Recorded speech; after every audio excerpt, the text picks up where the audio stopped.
Hello, welcome to Heavy Storytelling. Hope you guys enjoy. Make sure to like button, subscribe, and hit the bell on this video. We are going to be reading Great Expectations today. Sorry, I forgot the book title. Happens sometimes. But first we're going to be reading the Bible, and then we're going to be doing stuff, and then we're going to be reading Great Expectations. Hope you guys enjoy. Dad's going to come up right now to read the Bible. John. Hello again. Welcome to Heavy D Storytelling. Gosh, I don't even know who I am. All right, so I'm going to read from the book of John. We're on John chapter 2. On the third day, there was a wedding at Cana in Galilee, and the mother of Jesus was there. Jesus was also invited to the wedding with his disciples. When the wine ran out, the mother of Jesus said to him, "They have no wine." And Jesus said to her, "Woman, what does that have to do with me? My hour has not yet come." His mother said to the servants, "Do whatever he tells you." Now there were 6 stone water jars there for the Jewish rites of purification, each holding 20 or 30 gallons. Jesus said to the servants, "Fill the jars with water." And they filled them up to the brim, and he said to them, "Now draw some out and take it to the master of the feast." So they took it. When the master of the feast tasted the water now become wine, and did not know where it came from, though the servant who had drawn the water knew, the master of the feast called the bridegroom and said to him, "Everyone serves the good wine first, and when people have drunk freely, then the poor wine. But you have kept the good wine until now." This, the first of his signs, Jesus did at Cana in Galilee, and manifested his glory, and his disciples believed in him. After this, he went down to Capernaum with his mother and his brothers and his disciples, and they stayed there for a few days. The Passover of the Jews was at hand, and Jesus went up to Jerusalem. In the temple he found those who were selling oxen and sheep and pigeons, and the money changers sitting there. And making a whip of cords, he drove them all out of the temple with the sheep and oxen. And he poured out the coins of the money changers and overturned their tables. And he told those who sold the pigeons, "Take these things away. Do not make my Father's house a house of trade."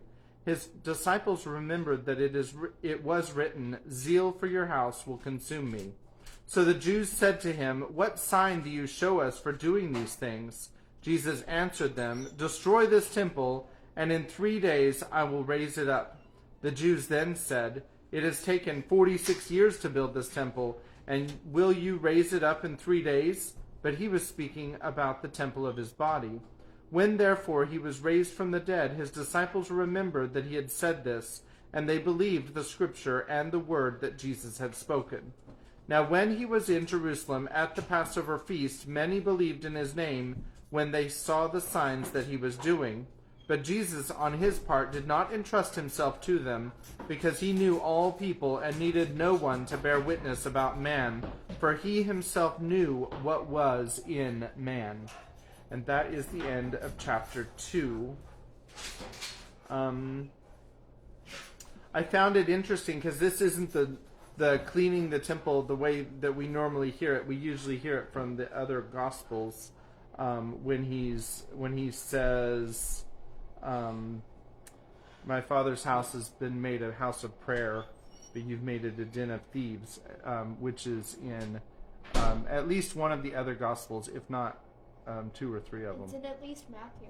Is it Matthew? Yeah. I recently listened to it on my Bible app. Right. Okay. So here's Kimberly to remind us what happened. But first, I'm going to just tell you that Pip was there with the guy, and the guy said he was going to eat his heart and his liver, and he did, and then Pip died.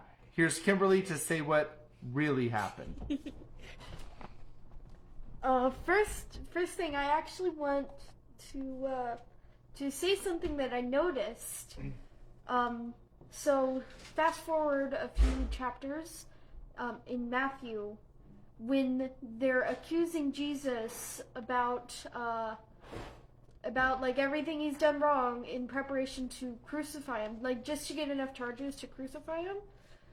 They actually bring up what he said about destroying the temple and having it remade in 3 days, and they use it as evidence against him because they took it literally to what he actually said instead of the metaphorical thing that he was meaning. And that's metaphor, which is a rhetorical device. Yep. Very good. And so in the last chapter, this kid, what was his name? I am Pip. very sorry, Pip. This kid Pip has lost both his mother, his father, and I think a sister also. No, his sister's taking care of him, remember? I thought there was another sister who's also dead. Oh, I don't know. Maybe. And his older sister is taking care of him currently.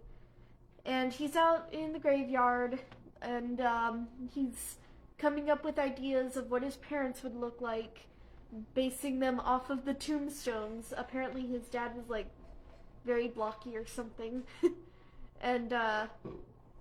And this one guy comes up and essentially threatens him into stealing food for him.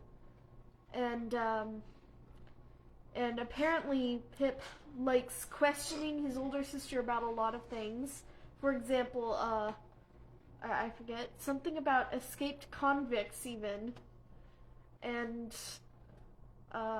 so he did steal food, including I think a pie. And he felt so incredibly terrible that each creak of the step was his sister yelling at him, "You're a thief! You're a thief!" And he... Also a rhetorical device. Yes. Personification. Kind of. Sort of, yeah. Of the staircase's squeaks. Alright, And then I think he just got outside and the chapter ended. I'm gonna hand it over to Dad, who's going to read a story. I'm only mentioning that because Kimberly is studying rhetorical devices, also known as literary devices, in her English class. And so it was a good opportunity to reinforce that learning right there. So, bobblehead. All right, so we're on chapter 3. One thing that I do want to mention about Charles Dickens in particular is that his prose is particularly fun to read because it almost has a rhythm like a poem. It's called poetic prose, but it's very, very rhythmic. So just listen to it. Hopefully I don't just step on myself with something that's not as rhythmic. But it definitely, I mean, it's not poetic necessarily. There's no rhyme scheme or anything like that. But the rhythm just feels like it flows very well because Charles Dickens was a master storyteller and very, very clever with the English language. So let me go ahead and get going. We're on chapter 3 if you're following along. And if you have my copy or the same copy that I have, we're on page 30. So let's go ahead and get going. Chapter 3.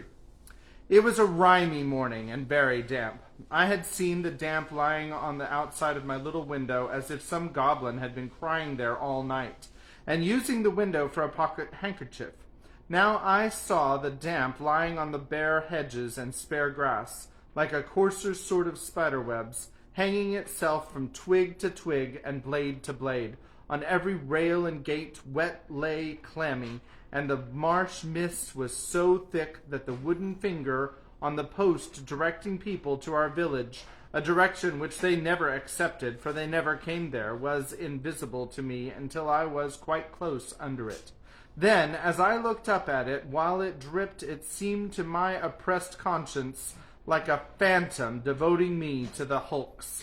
The mist was heavier yet when I got out upon the marshes, so that instead of my running at everything seemed to run at me. This was very disagreeable to my guilty mind. The gates and dikes and banks came bursting at me through the mist, as if they cried as plainly as could be, "A boy with somebody else's pork pie! Stop him!" The cattle came upon me with like suddenness, staring out of their eyes and steaming out of their nostrils. "Hullo, young thief!" One black ox and a white cravat with a white cravat on, who even had, to my awakened conscience, something of a clerical air, fixed me so obstinately with his eyes, and moved his blunt head round in such accusatory manner as I moved round, that I blubbered out to him, "I couldn't help it, sir. It wasn't for myself I took it."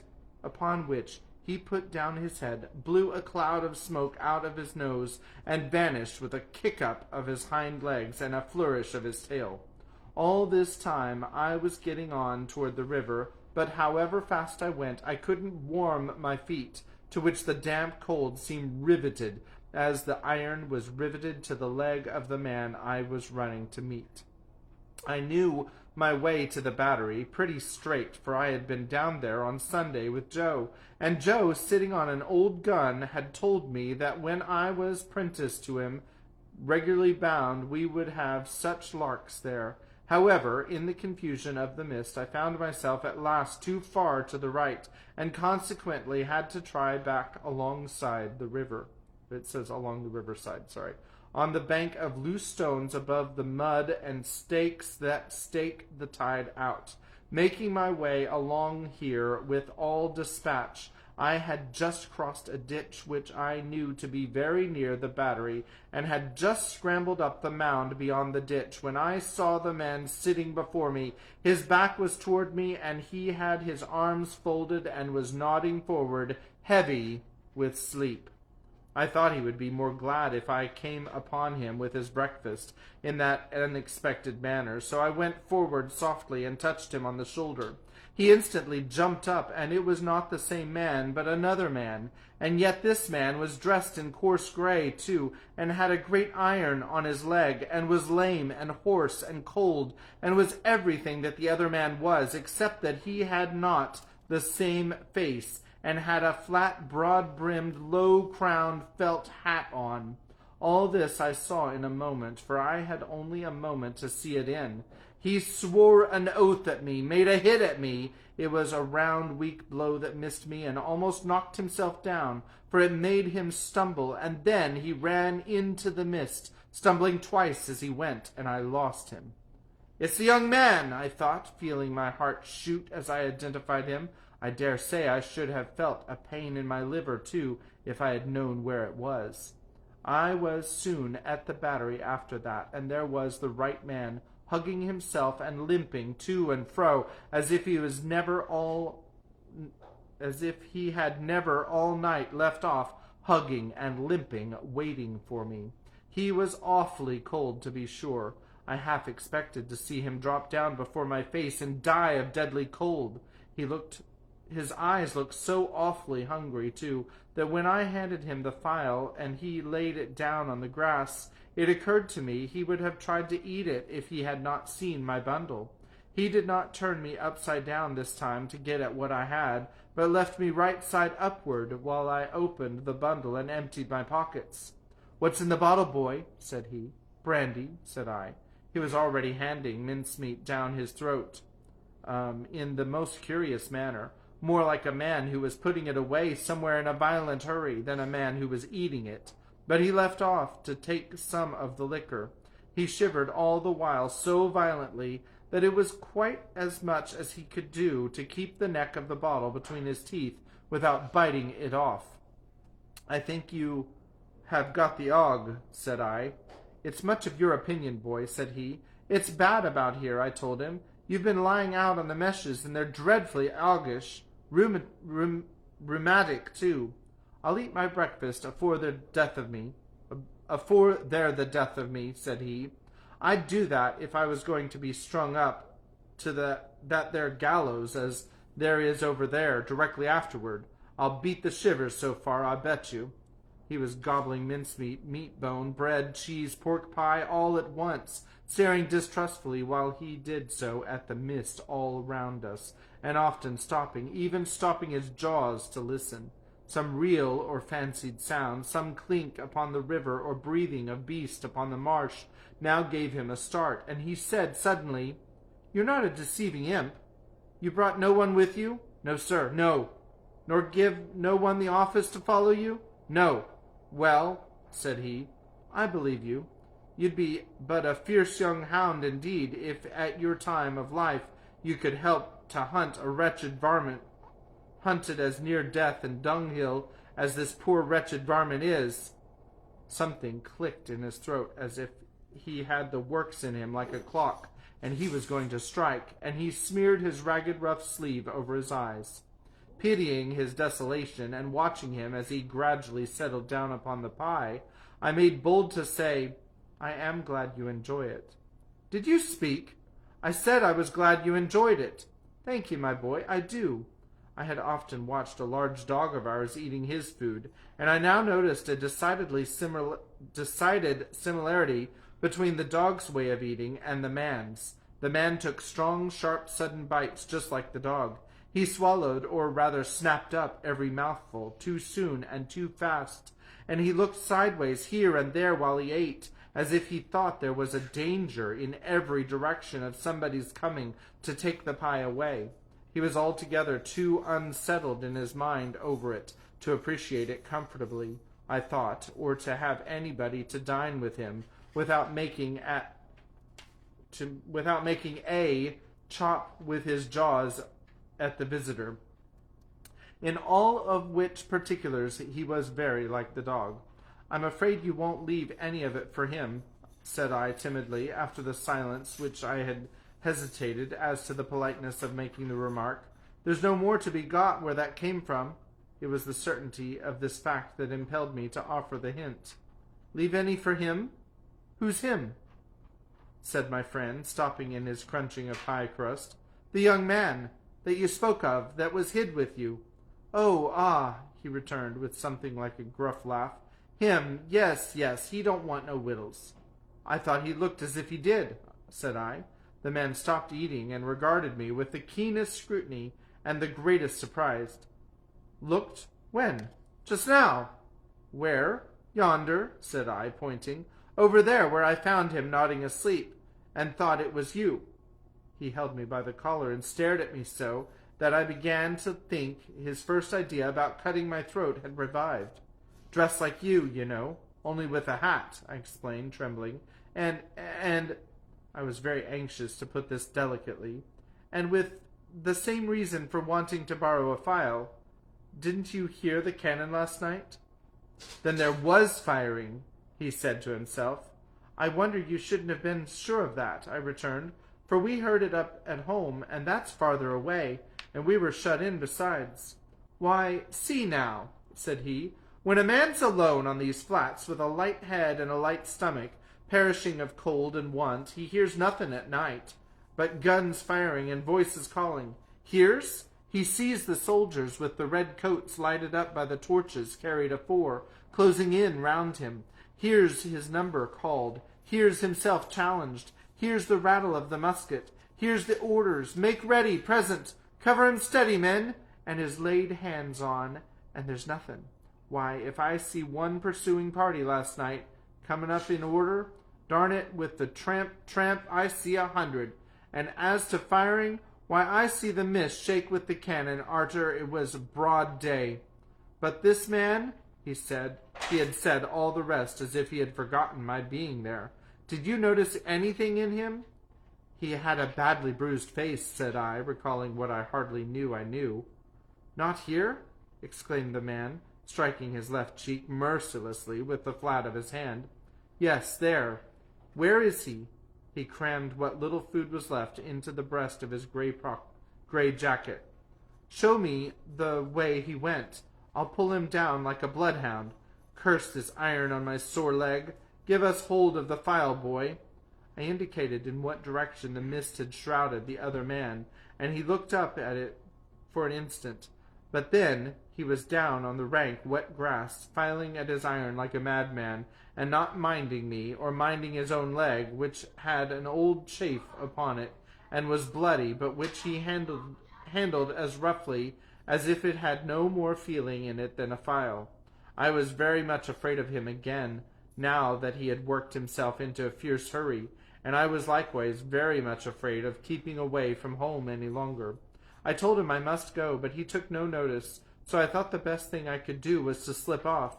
The last I saw of him, His head was bent over his knee, and he was working hard at his fetter, muttering impatient imprecations at it and at his leg. The last I heard of him, I stopped in the mist to listen, and the file was still going. Chapter 4. I fully expected to find a constable in the kitchen, waiting to take me up, but not only was there no constable there, but no discovery had yet been made of the robbery. Mrs. Joe was prodigiously busy in getting the house ready for the festivities of the day, and Joe had been put upon the kitchen doorstep to keep him out of the dustpan, an article into which his destiny always led him sooner or later when my sister was vigorously reaping the floors of her establishment. "And where the deuce have you been?" was Mrs. Joe's Christmas salutation, when I and my conscience showed ourselves.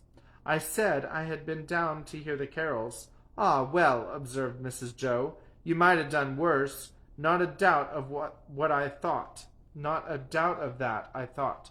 Perhaps if I warn't a blacksmith's wife, and, what's the same thing, a slave with her apron never off, I should have been to hear the carols," said Mrs. Joe. "I'm rather partial to carols myself, and that's the best of reasons for my never hearing any."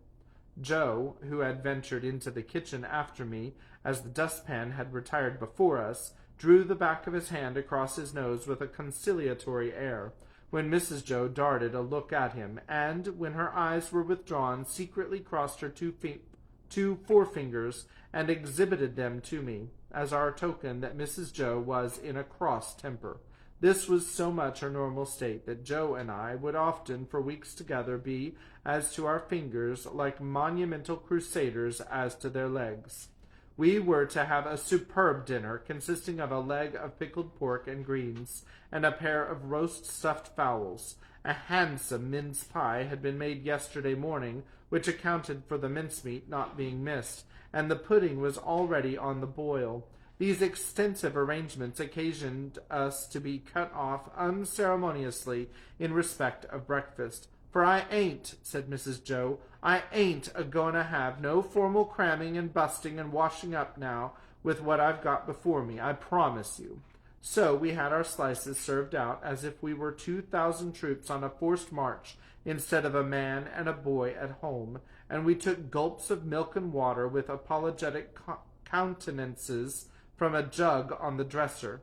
In the meantime, Mrs. Joe put clean white curtains up and tacked a new flowered flounce around the wide chimney to replace the old one, and uncovered the little state parlor across the passage, which was never uncovered at any other time, but passed the rest of the year in a cool haze of silver paper, which even extended to the 4 little white crockery poodles on the mantel-shelf, each with a black nose and a basket of flowers in his mouth, and each the counterpart of the other. Mrs. Joe was a very clean housekeeper, but had an exquisite art of making her cleanliness more uncomfortable and unacceptable than dirt itself. Cleanliness is next to godliness, and some people do the same by their religion. My sister, having so much to do, was going to church vicariously. That is to say, Joe and I were going. In his working clothes, Joe was a well-knit, characteristic-looking blacksmith. In his holiday clothes, he was more like a scarecrow in good circumstances than anything else. Nothing that he wore then fitted him or seemed to belong to him, and everything that he wore then grazed him. On the present festive occasion he emerged from his room when the blithe bells were going, the picture of misery in a full suit of Sunday penitentials. As to me, I think my sister must have had some general idea that I was a young offender whom the accoucheur policeman had taken up on my birthday and delivered over to her to be dealt with according to the outraged majesty of the law. I was always treated as if I had insisted on being born in opposition to the dictates of reason, religion, and morality, and against the dissuading arguments of my best friends. Even when I was taken to have a new suit of clothes, the tailor had ordered to make them like a kind of reformatory, and on no account to let me have the free use of my limbs. Joe and I going to church, therefore, must have been a moving spectacle for compassionate minds. Yet what I suffered outside was nothing to what I underwent within. The terrors that had assailed me whenever Mrs. Joe had gone near the pantry or out of the room were only to be equaled by the remorse with which my mind dwelt on what my hands had done.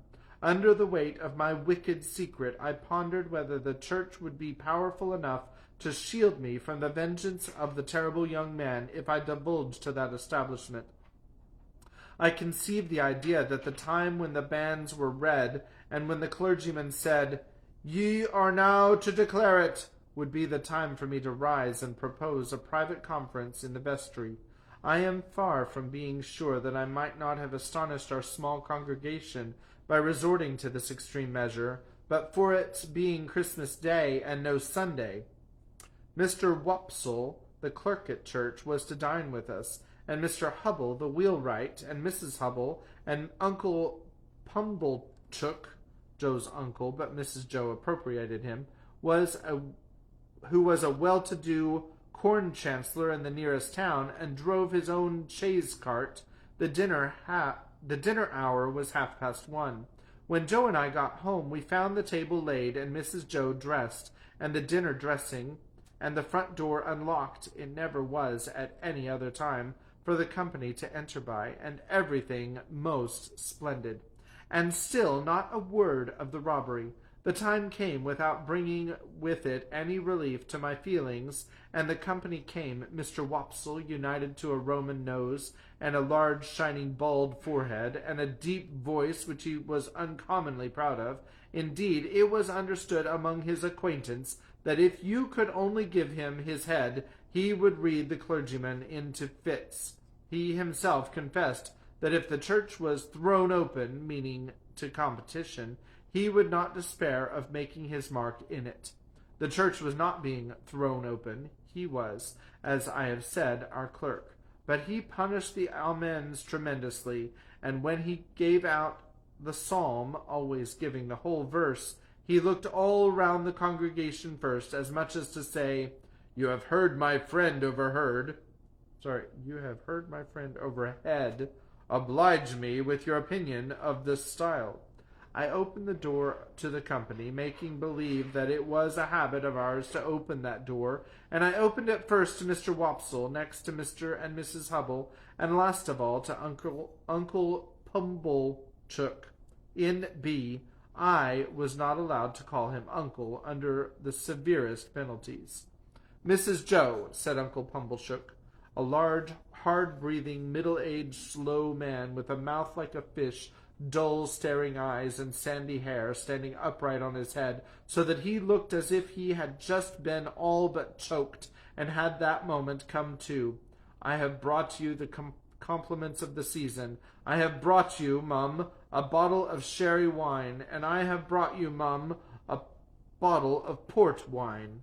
Every Christmas Day he presented himself as a profound novelty, with exactly the same words, and carrying the two bottles like dumbbells. Every Christmas Day Mrs. Joe replied as she now replied, "Oh, Uncle Pumblechook, this is kind."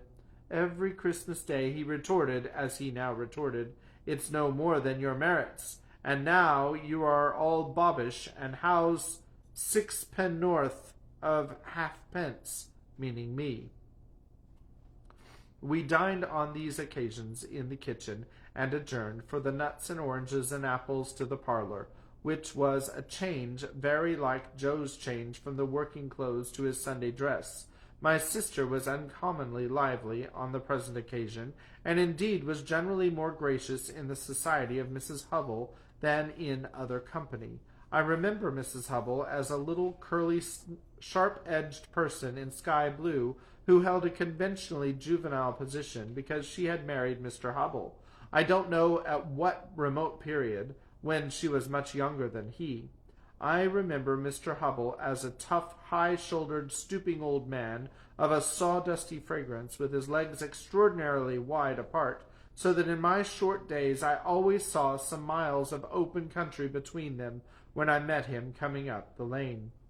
Among this good company I should have felt myself, even if I hadn't robbed the pantry, in a false position, not because I was squeezed in at an acute angle of the tablecloth, with the table in my chest and the Pumblechukian elbow in my eye, nor because I was allowed to speak, I didn't want to speak, nor because I was regaled with the scaly tips of the drumsticks of the fowls, and with those obscure corners of pork of which the pig, when living, had had the least reason to be vain.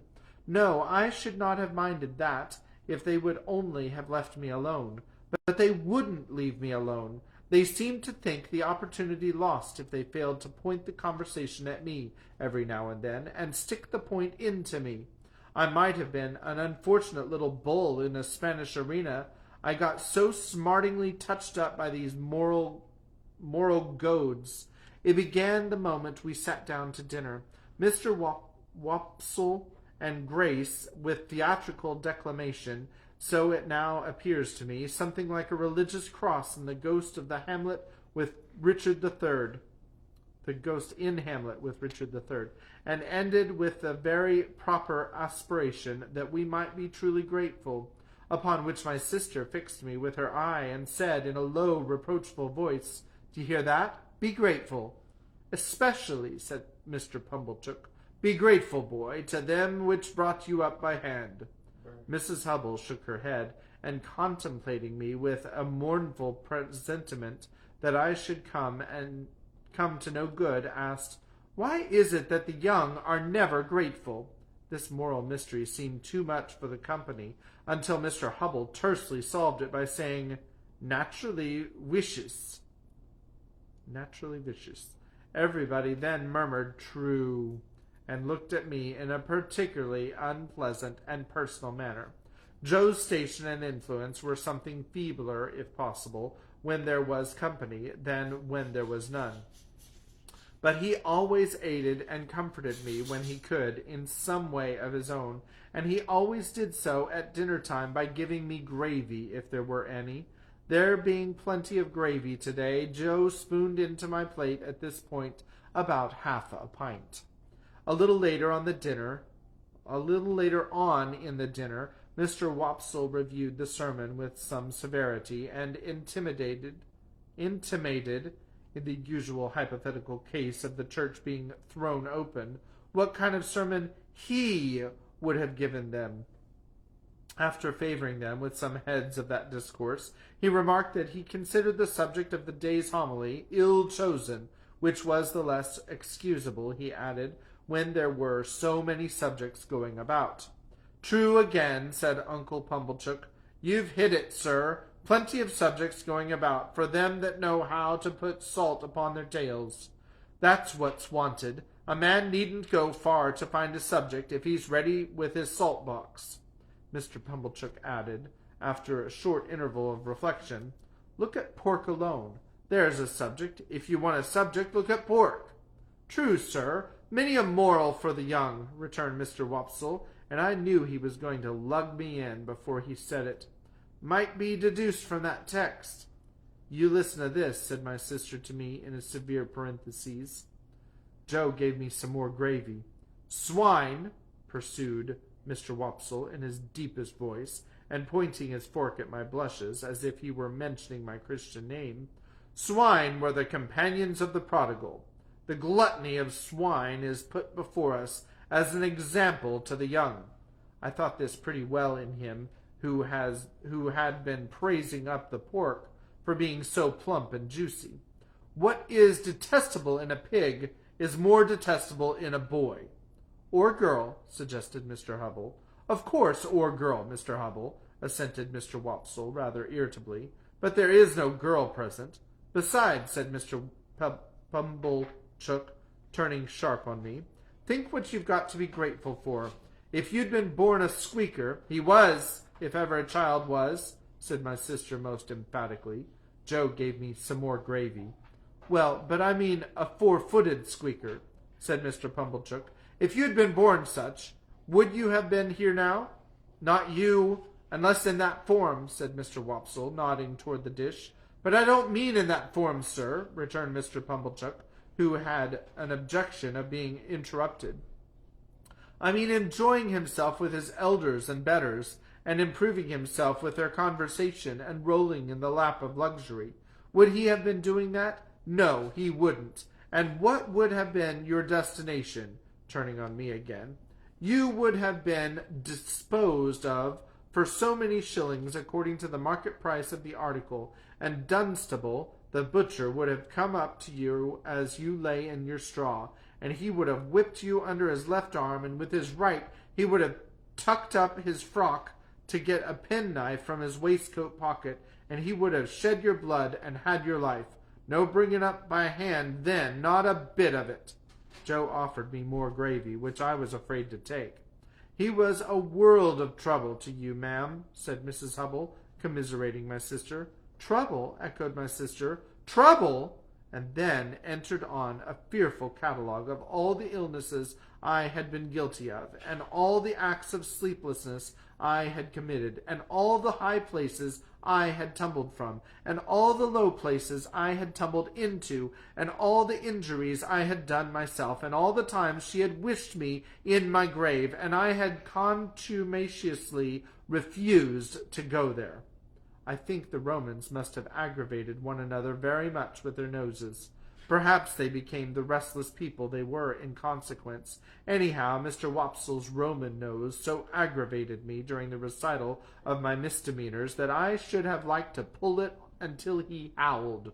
But all I had endured up to this time was nothing in comparison with the awful feelings that took possession of me when the pause was broken which ensued upon my sister's recital, and in which pause everybody looked at me, as I felt painfully conscious, with indignation and abhorrence.